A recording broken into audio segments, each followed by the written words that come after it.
With the introduction of new styles, genres, and artists, the 80s was a unique time in music. It thankfully left the disco era of the 70s long behind and ushered in a new movement of pop culture. The rise of MTV changed the way we consume music, and image became more important than ever.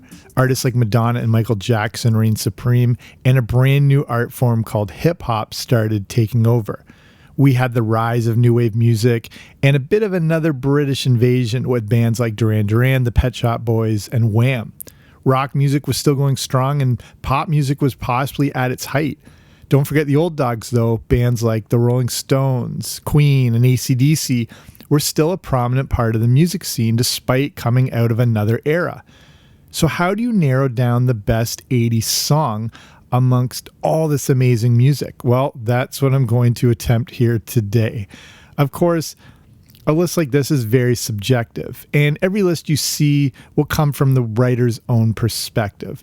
I'm going to try to take my own viewpoint, but factor in the influence and impact the song had during its release. So that's what I'm going to try to do here today. Welcome to the Everything 80s podcast. I'm Jamie. Thanks for coming on out.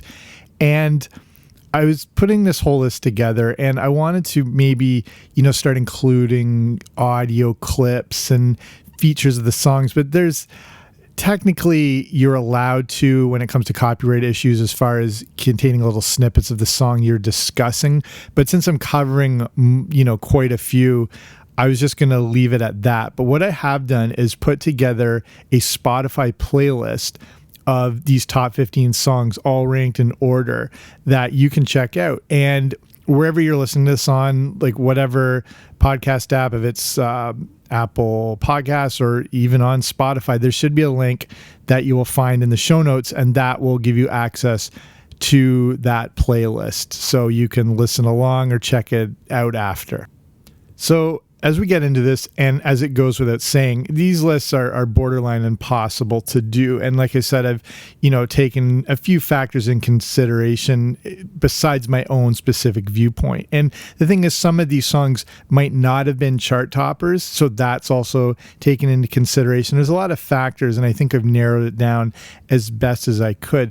The main thing is, though, however, I think what I've covered you will find on most top 10 lists. The order will change, but I think I've included ones that really define the decade. And that's why I thought, instead of doing a top 10 list, which is so easy and actually a little more confining because there's so much more, I thought 15 is the way to go. Okay, so here we go. Deep breath, the 15 best songs of the 80s, starting with number 15, Material Girl by Madonna. To many, this may have been the absolute best song of the 80s. It isn't to me, but it's still worth noting. Material Girl really captured the movement into material wealth and the drive for success that was a hallmark of the 80s. The decade can really be defined by the movement into the yuppie lifestyle, which I never realized yuppie stood for young urban professional. I don't know, I never knew that for the longest time. Also, Ronald Reagan was creating an economic system that allowed people to flourish. More money was being invested than ever before, and people wanted to show off what they had. There was no more nobility and poverty, and movies like Wall Street embraced that greed was good. Madonna perfectly captured this with Material Girl, released on July 23rd, 1985. The music video plays off of Marilyn Monroe's Diamonds Are a Girl's Best Friend. Madonna had actually nothing to do with writing and creating the song, but she felt the message resonated with her as she was very career-oriented at the time. It never reached number 1 on Billboard, which might surprise you, but it got as high as number 2. At number 14, Total Eclipse of the Heart by Bonnie Tyler. I feel that this song has only gotten better with time. This song goes all the way back to 1983 and is really like the epitome of heart and passion of an 80s sort of power ballad. I never knew this, but Bonnie Tyler is Welsh, and the song was released on her 5th studio album, Faster Than the Speed of Light. The song was a massive hit when it was released on February 11th, 1983. It was a huge hit in the UK and was the 5th highest selling single for all of that year. It has sold 6 million copies worldwide and was certified gold. The original version was actually pretty long and needed to be shortened for radio play. Bonnie Tyler takes some influence from Meatloaf, who likes to record epic long-playing singles. Total Eclipse of the Heart started out as a 7-minute song and was then shortened down to 4 minutes and 30 seconds. Again, this song is the definitive power ballad, and it showcases all of Bonnie Tyler's range and her powerful singing ability. Number 13, Wake Me Up Before You Go by Wham. And, some consider Wham a bit of a joke band, but I really don't think that's the case. Formed in England in 1981, Wham is made up of George Michael and Andrew Ridgeley. They embraced a lot of elements of funk and soul music early on. They put out their first album in 1983, and it was actually a pretty socio-political album. We think of them as fun and goofy, but that first album was all about the state of unemployment in England and many of the issues that young people had to face. Wake Me Up Before You Go came out on May 14th, 1984. And in case you didn't know, this was a massive hit, going certified platinum, selling over 2 million copies. The whole origin of this song comes from a note that Andrew Ridgeley had left his parents. In the note, he had scribbled, "Wake me up before you go," but up was accidentally written twice, so he threw another "go" in there. Fun fact of the podcast. At number 12, The Power of Love by Huey Lewis and the News. The greatest movie single ever written, to me, and a song that cannot be heard without picturing the movie associated with it. The other day, so I'm walking out of a grocery store and I heard The Power of Love playing on the store's outdoor speakers, and I don't ever remember hearing this really in public. It's kind of weird to hear this song, and there's no way not to think that you're Marty McFly walking around Hill Valley instead of me at this crappy market in my town. It's a completely transformative song. It just takes you into this absolute 1985 Marty McFly era. It's a really weird experience. The Power of Love was Huey Lewis's first number one hit and came out in June 1985, just before the movie was released on July 3rd. The song was obviously written just for the movie and became this iconic power love song anthem. Again, when you hear it, you just want to grab a back of a cop car and start skateboarding. Please don't do that. Most people aren't familiar with the music video.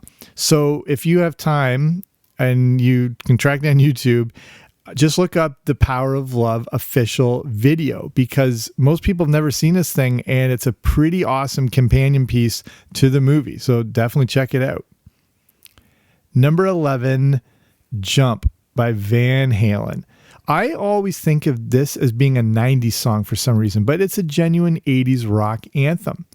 Van Halen ruled the decade, and this song will never die. It goes all the way back to 1983, which, again, I do not recall it being that old. It was released in that December. Van Halen, again, the quintessential hard rock guitar-driven band, but this was one of their very first songs that featured keyboards. The famous synth line that they created for the song actually goes back to 1981, when Eddie Van Halen started first putting this song together. But that new sound that you're looking for, it was rejected by the rest of the band. The name of the song is pretty morbid, as it comes from Eddie Van Halen thinking about a news report he saw about a man attempting to jump off a building. Van Halen envisioned someone below saying, "Go ahead and jump." Instead of basing it on this dark theme, Van Halen decided that the idea to jump was an invitation to, love people. So they went a more adorable route, it looks like. The song went gold and would be a staple for sports stadiums everywhere for probably the end of time. Number 10, You Spin Me Round, parentheses, Like a Record by the band. Probably no one could name this band if they had a gun to them. The band is named Dead or Alive, unless you're a super fan, no offense. I always find it hilarious when songs and their titles have that parentheses in them. It just sort of tacks on the focal point of the song, and I don't know why it just can't be used in the main title. I also feel this list is now becoming a little bit of the soundtrack to The Wedding Singer as I'm looking back on here, but maybe they were onto something with what they thought were the best songs of the 80s. That's what I mean. The songs I'm covering, again, the orders will be disagreed on, but I think it's understood that a lot of these songs will make these lists. If you ever go to a bar, club, or listen to some sort of 80s throwback night, this song 100% will make an appearance. Dead or Alive, fun fact, was another British band that made up that second invasion I was talking about as we went into the 80s. This song was included on their 1985 album Youthquake. The single was released in England in 1984, and it hit number 1 there.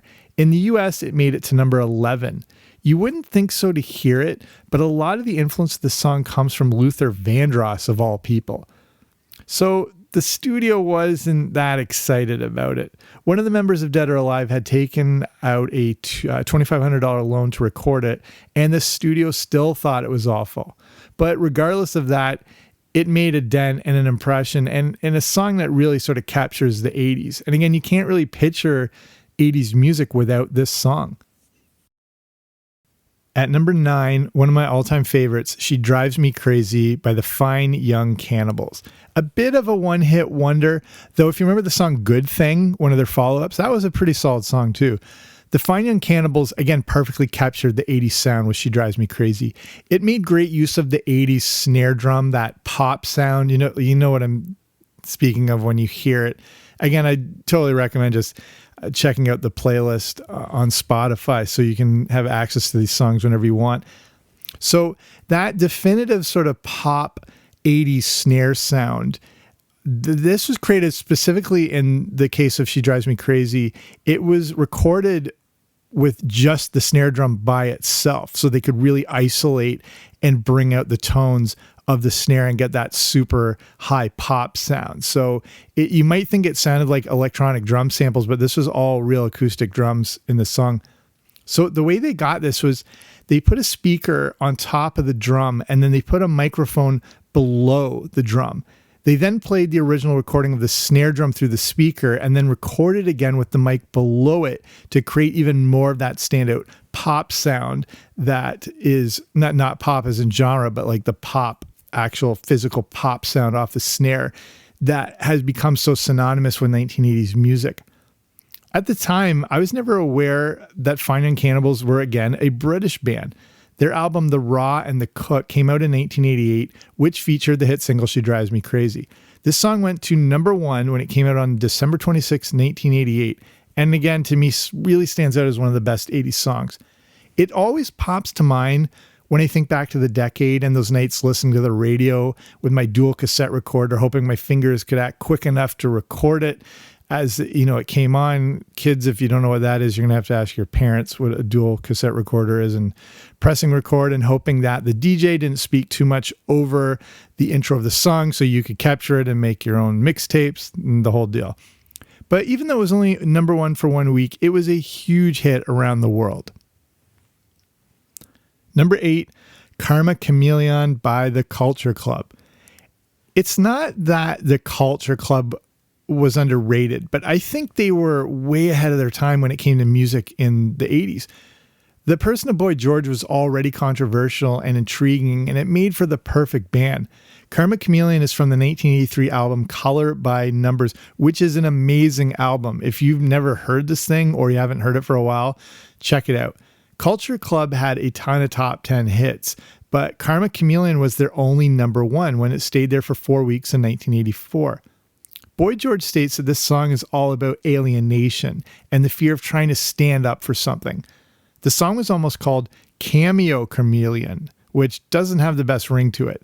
But this song was a juggernaut in the 80s, and I think it still holds up pretty well after all these years.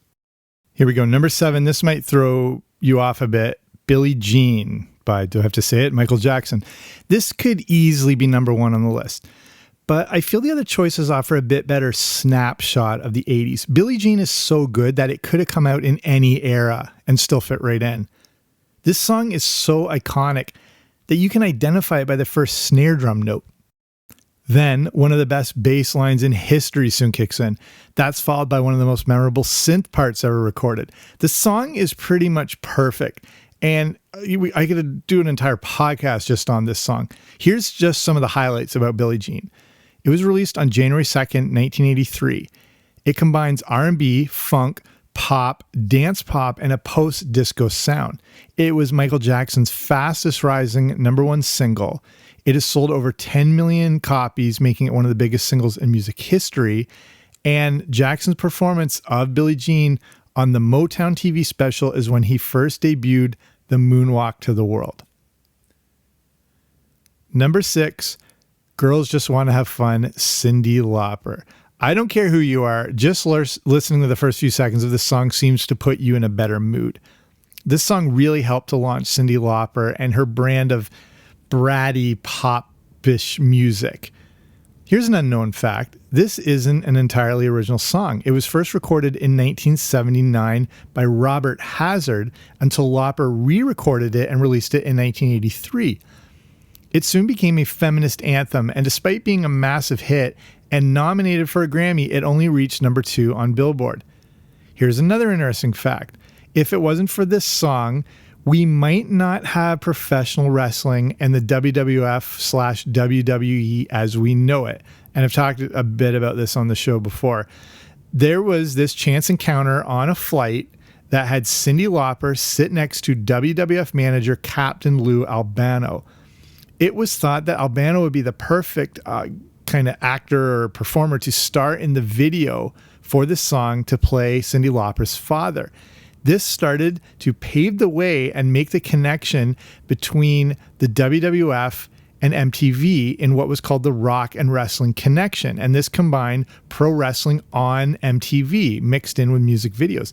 This culminated into a few televised wrestling events, one called The Brawl to End It All, and the other one called The War to Settle the Score, which featured the upstart WWF and some of its characters, including the newly introduced Hulk Hogan, alongside Cyndi Lauper and the people from MTV. The success of these events led Vince McMahon to put on WrestleMania 1. All the momentum they had built, he took every penny he owned, like put 2 mortgages on his house, put everything into WrestleMania 1. And if it hadn't been a success, pro wrestling as we know it and the WWF just wouldn't have grown or gone anywhere. So interesting side note there.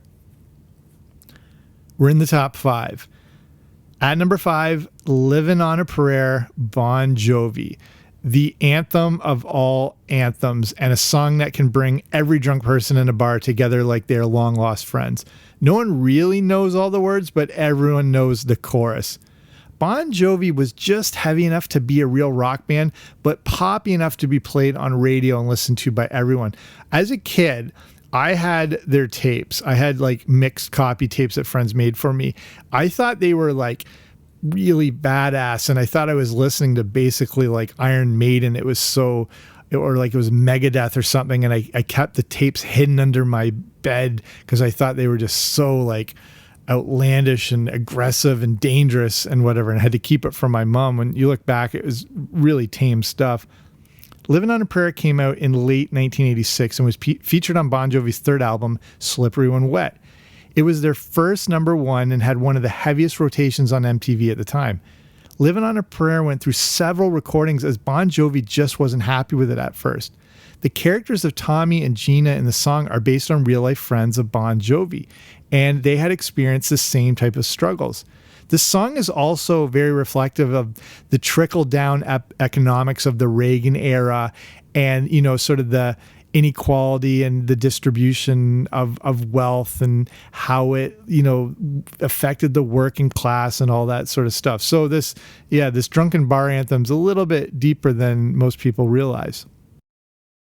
Number 4, Pour Some Sugar on Me, Def Leppard, the song that launched 1,000 strip clubs. Def Leppard, probably my favorite band ever, and especially in the 1980s. And again, had that approachable appeal similar to Bon Jovi. They were pretty heavy when it came to the sound of their music, but again, still that pop sense to it. Whereas, you know, I was a little scared to listen to bands like Iron Maiden and whatnot, but Def Leppard presented sort of more like a Fisher-Price version. That's probably completely insulting, but you know what I mean? It felt a little more accessible. Whereas, say like Iron Maiden again felt like a specific hard rock genre that you really had to get into. Whereas, you know, Def Leppard was played everywhere. Pour Some Sugar on Me is another great anthem rock song, again, in the spirit of Living on a Prayer. It has this punchy but airy sound to it, and is still a great hit all these years later. The song was part of the monumental album Hysteria, which I played to absolute death. It was released in 1987, and I don't remember this being, getting a little later into the decade. I thought it was a little earlier. But when they put the single out, it was on April 16th, 1988, obviously a massive hit right out of the gate. But it didn't reach number 1. It was kept at number 2 thanks to Richard Marx's Hold On to the Night, which I find just hilarious. Pour Some Sugar on Me takes a lot of its influence from the song that's coming up next. And you wouldn't believe it, but this combination rap rock is the reason we had Pour Some Sugar on Me. So number 3, Walk This Way by Run DMC and Aerosmith. The career trajectory of Aerosmith is amazing, and it's just funny to think that they were like a dead-end band for a while and had been sort of kicked to the curb. And this is a song that helped rejuvenate their career. Rap was starting to explode, but a 3-man group from Queens took it to the next level. Formed in Hollis in 1981, Run DMC was made up of Daryl DMC McDaniels, Joseph Run Simmons, and Jason Jam Master J. Mizell. They were the first rap group to have a gold album in 1984 and also to be nominated for a Grammy. They were the first to go platinum, multi-platinum, the first rap group to appear on MTV, and the first to appear on American Bandstand, and the first to appear on the cover of Rolling Stone. It's safe to say, Run DMC is the Beatles of hip-hop. There's no other way to put it. So the story with this song, the members were flipping through albums while in the studio and came across an old album by Aerosmith called Toys in the Attic from 1975.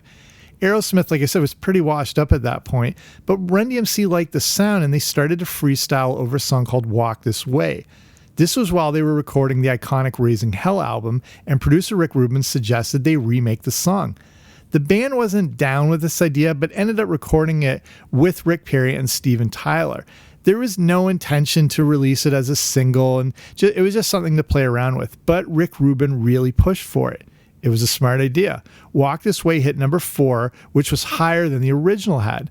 Again, rap was still pretty new, so this was a huge moment for the new genre, and this led to one of the most famous music videos ever, which actually Steven, Perry and Tyler were reluctant to appear in, as they didn't want it to look like they were being made fun of. But of course it didn't come across that way, and just the, iconic imagery of breaking down the walls between the two genres and, had its place now in history. Okay, we're in the top 2.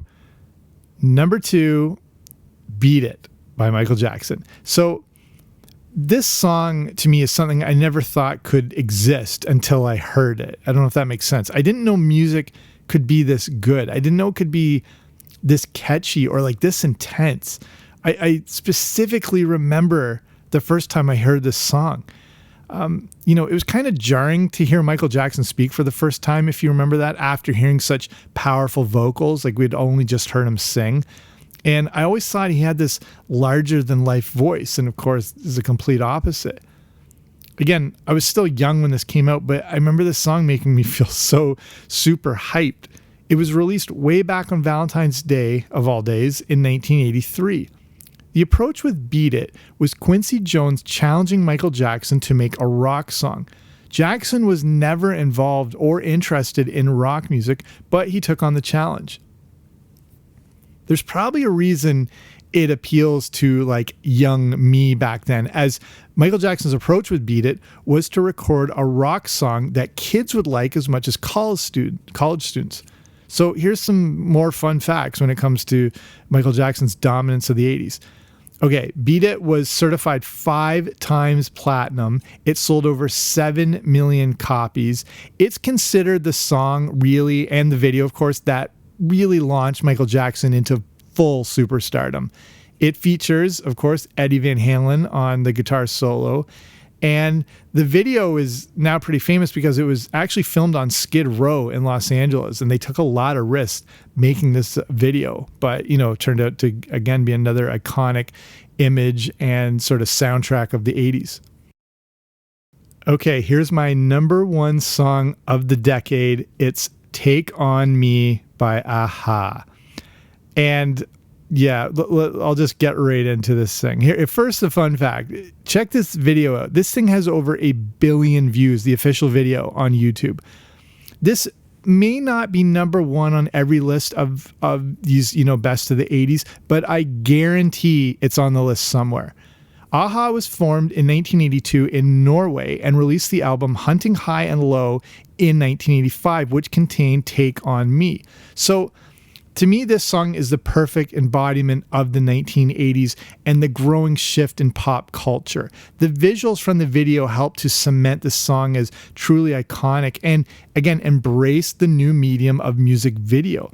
MTV and Aha seem to go hand in hand, and each one helped in the success of the other. It's far from the best song ever recorded, but again, defines the 80s in my eyes. Take On Me was first released in October of 1984, then re-released in 1985 as it went through 3 different versions. The earlier version had more of a punk rock feel to it, but then it became more of the melodic version we know.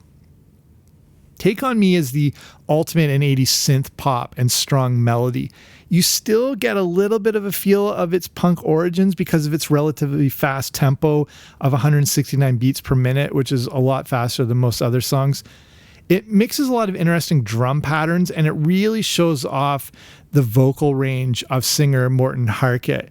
And what makes this the best song in the 80s to me has to also do with the visuals, which were now, becoming so increasingly important. And that's a big factor in what makes it number one to me. It wasn't just enough to have a great song. You had to have a great video to go along with it.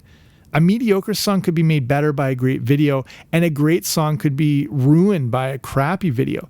Take On Me combined the two things beautifully with its artistic, pencil-drawn visuals into one of the most famous music videos ever made. Okay, so I better start winding it down here. If your favorites weren't included on the list, everyone's going to have to sort of form a single file line on the right with all the other people I may have insulted with this list. Again, it's almost impossible to make this, definitive 1980s list, but, as I explained from my perspective and with the other factors involved, I think it's pretty good. I think we can agree that pretty much all these songs would exist on a list of what makes up the best music of the decade. The order, again, may change, but you'll always see these entries. So I'll start finishing it off here. And as I finish up, I just want to give a shout out to the patron of the week. And these are like the top level patrons, which I'll explain more in a second. So also a bit of a profile on some of them. So this week, shout out to Daryl and looking at some of his favorite 80s things. So his favorite 80s movie is 1987's Empire of the Sun, which is not that it's an underrated movie by any means, but it's easily sometimes overlooked. If you haven't seen this thing for a while, check out Empire of the Sun to remember how powerful this movie is.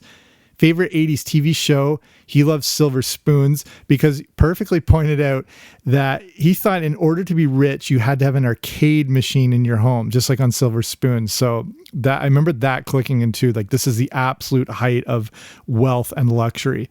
His favorite 80s band, The Cure.